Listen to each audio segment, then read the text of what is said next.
توحید کے نام پہ، توحید کے نام رب نہ چھین جائے۔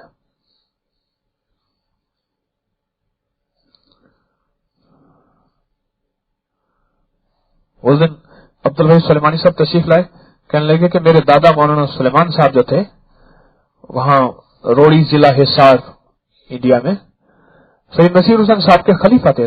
سید نصیر حسین صاحب دہلوی ایک اللہ والے تھے، ہمارے بزرگ تھے رحمت اللہ علیہ، ان کے سلسلہ نقش بندی میں خلیفہ تھے میرے دادا، خلیفہ تھے۔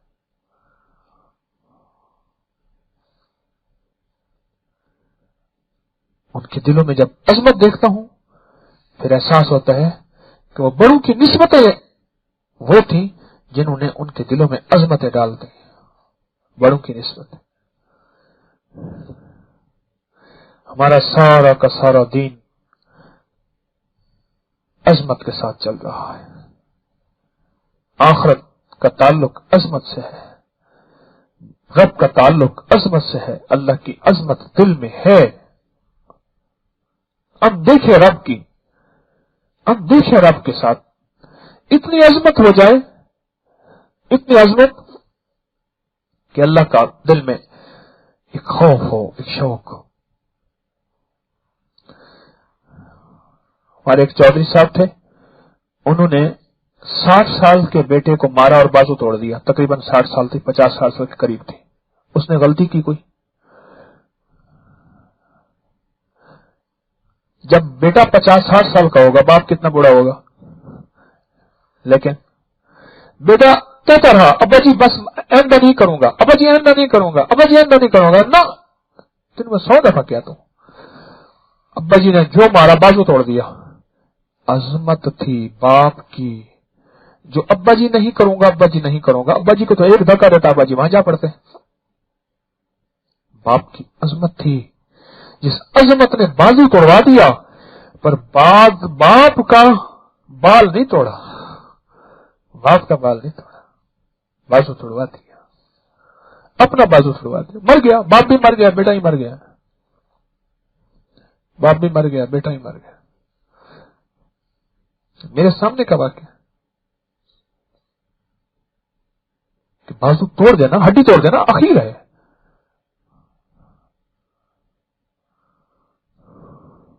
ہمارے اماں رحمت اللہ علیہ کی ایک بہن بنی ہوئی تھی، تو وہ جلانے والی کوئی لکڑی اٹھا لیتی تھی اور بیٹیاں جو ہے چارپائی کے نیچے گھس جاتی تھی، اور پھر وہ چارپائی کے نیچے یوں مارتی تھی اور آگے ہاتھ سے وہ روکتی تھی۔ بیٹیاں جوان طاقتور 22-25 سال کی، اماں بوڑھی، کون سی چیز تھی؟ عظمت تھی۔ یہاں عظمت ہے جو اماں کی اس ڈانٹ اور اس مار کو، اماں کی اس ڈانٹ اور اس مار کو سہ رہی ہے، اور اماں کے سامنے بھی گستاخی نہیں ہو رہی۔ یہ عظمت ہے۔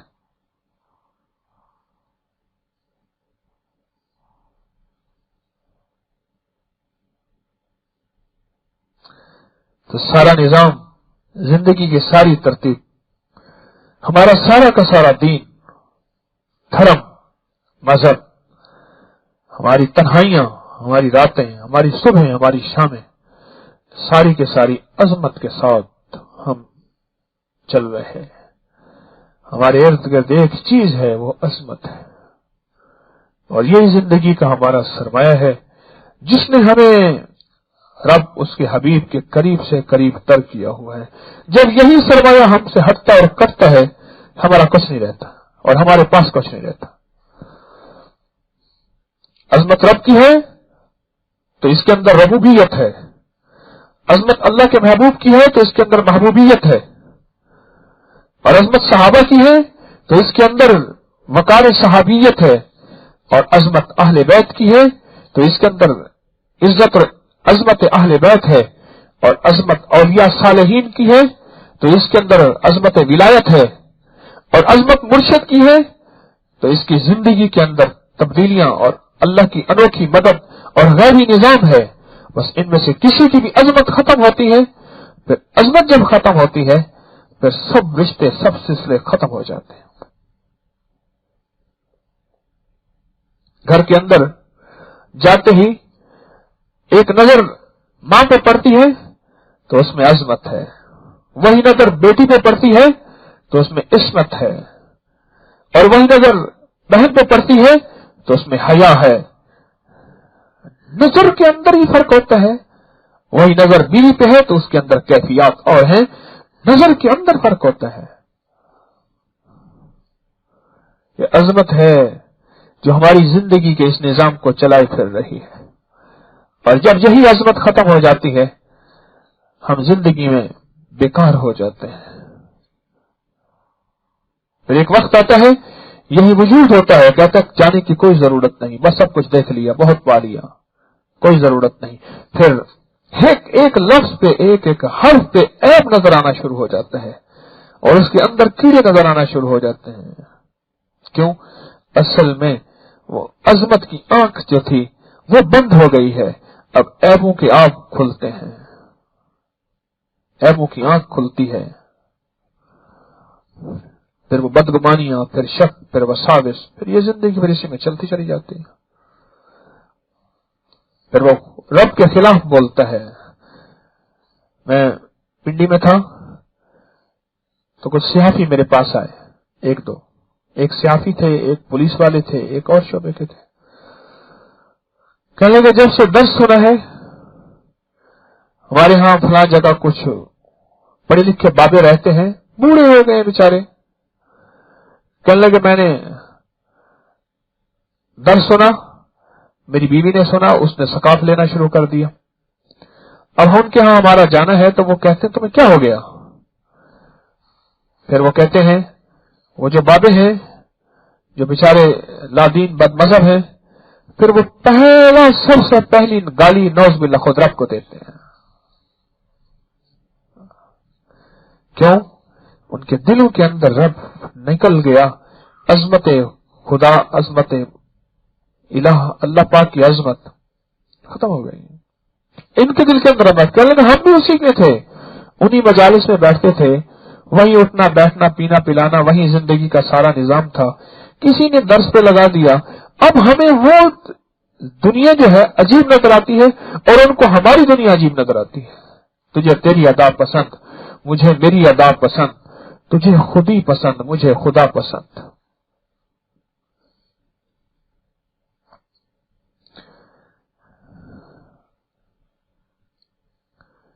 حرم ہے، طواف کر رہا، اس کے دل میں حرم کی عظمت ہے، کعبہ کی عظمت ہے، تو زندگی کی کیفیت اور ہے. جب عظمت نہیں ہے پھر اس کی نظر لوگوں کی جیبوں پہ ہے اور کسی حسن و جمال پہ ہے، پھر وہاں جیبیں کاٹ لیتے ہیں.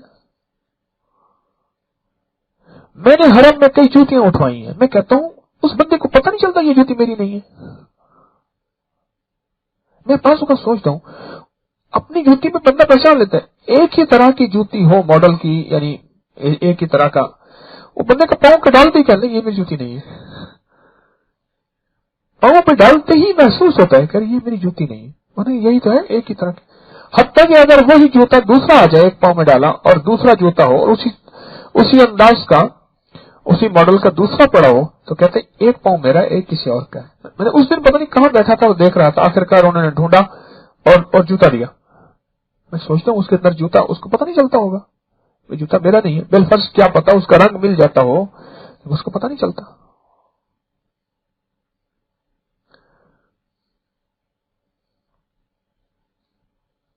زندگی کا نظام عظمتوں کے ساتھ چلتا ہے. زمزم کی عظمت دلوں میں ہے تو زمزم کا نفع ہے، ورنہ ہے تو عام پانی.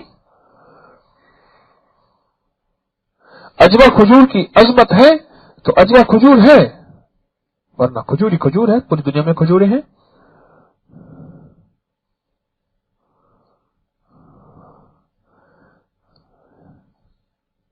پھر جب دل کے اندر عظمت آتی ہے پھر وہ خانقاہ کی عظمت، تسبیح خانے کی عظمت، پھر ایک ایک تنکے کی عظمت، پھر وہاں کے قیام کی عظمت، پھر وہاں کے نظام کی عظمت، وہاں پھر رہنا